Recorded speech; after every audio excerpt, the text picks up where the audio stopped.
this again. Okay, so the most common situation we think of hyperthermia is illness. Our body has this incredible ability to produce fever, and our body produces fever in response to illness. It can be viral or bacterial. We've got way too much fever phobia in our society. We should not be afraid of fever because it's fighting an illness, so that's the most common. Again, exposure, same thing. We live in the South. We're going to hear about incidences of athletes in the summer practicing football and getting overheated. We're going to hear instances of construction workers getting overheated, and that can actually even cause a stroke. There's something called heat stroke, so the amount of heat could create that. So that's about all you need to know. Again, they're not going to have you demonstrate this as a skill. They used to, because we had the old-timey mercury thermometers and there really was a skill to it. You had to shake the mercury down, and then you had to put it in their mouth or orifice, and then you had to get it to the right light, and you kind of had to twist it and watch the numbers and read it. But we don't do that anymore, so this is as much as you need to know for that, okay? Questions about temperature. Again, not a skill, and just based on the fact that there's only 70 questions, the chances are they're only going to devote one question to temperature. All right, let's do respirations next. That's the next easiest one to do.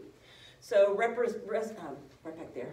Respirations are the number of times you take a breath in and out over the period of 1 minute. So there is inspiration or inhalation and expiration or exhalation, and that is 1. So it's a full cycle. What goes in must come out. So when I start counting and learning how to do this skill, I will always count when the patient inhales. Chest rise, movement of the chest wall, that's what I'm going to count. What I want to see in adults is that the normal respiratory rate would be somewhere between about 12 and 20.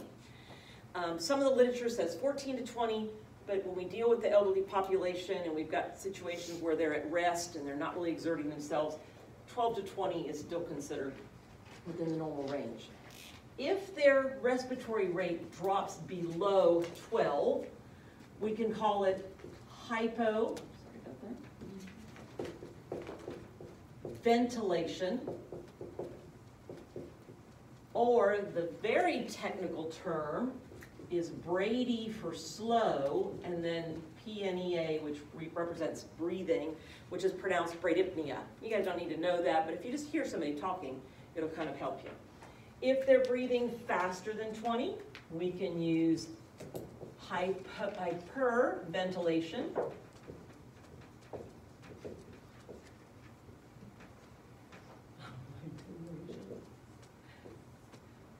Or we can use tachy for fast, and still the PNEA, pronounced tachypnea. Again, extra medical word you really don't have to know, but it's nice to be able to know that.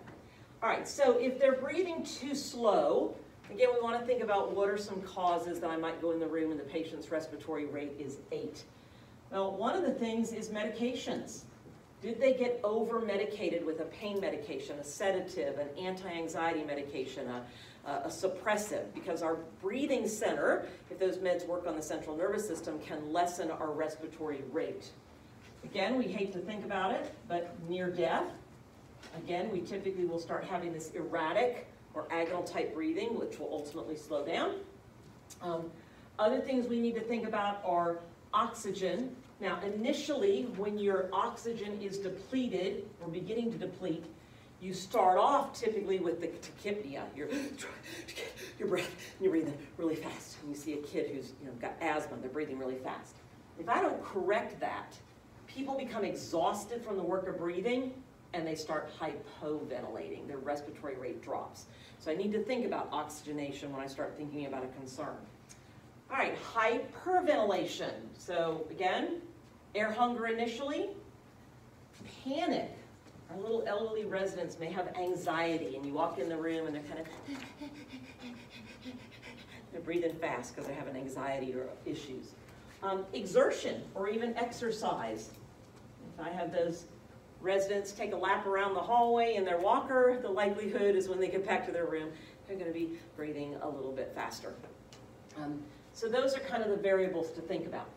Now, in addition to the rate, what's really going to make you appear very professional and very knowledgeable to your nurse that you're reporting to is painting a little bit more picture about what's going on. So it would be great if you could say, hey, I've gone into Miss Johnson's room and the respiratory rate is 8 and their color looks pale, dusky, blue. Bad one for blue. The word is cyanosis. So I'm worried about blue discoloration or cyanosis. I could also tell them their respiratory rate is 8, their color looks poor, and they're breathing very shallow. So giving them information about the depth of breathing. Is it shallow? Is it deep? I might go in a room and a patient's breathing 40 times per minute.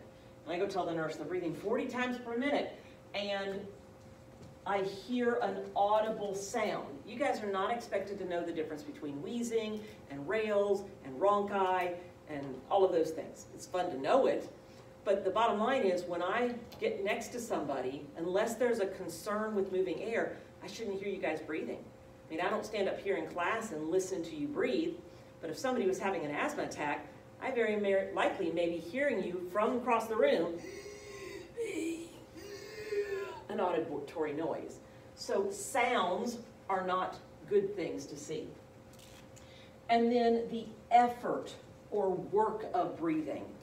Again, there's lots of physical findings that you can look at in people that are working hard. One of the biggest ones is called retractions, and it will look like the skin around their ribs, up around their collarbones, in their neck. It'll look like it's all pulling. The analogy that I've many times used with students is if I gave you a balloon and I told you blow the balloon up, but you may not take the balloon away from your lips during the entire time. Well, that's going to be about impossible. Because we'll take a big breath. Now I got to take another breath. I suck back. I've just sucked back the air that I put in that balloon. Okay?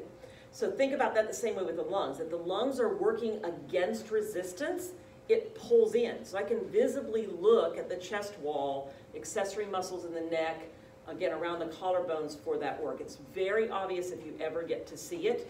And again, you don't have to know all the dynamics of that, but you do have to know that these are things that you would report. So in your book, on page 84, top of the page, second column, it gives you those things. It gives you a list of those things. So don't just go and report a number. Now, again, if the respiratory rate's 16 and easy and no problem, that's fine. But if it's outside the norm with hypo or hyperventilation, paint a little bit better picture for the staff that you're reporting to let you know why might I be seeing that. Okay? And that'll help. Now, that's the textbook part of it. I'll tell you that I had a student come out of an exam one time and said, there was a question on the test about respirations and the right answer wasn't on there. And I said, well, tell me just a little bit about the question. And they said, well, the question was, which of the following adults are breathing normally?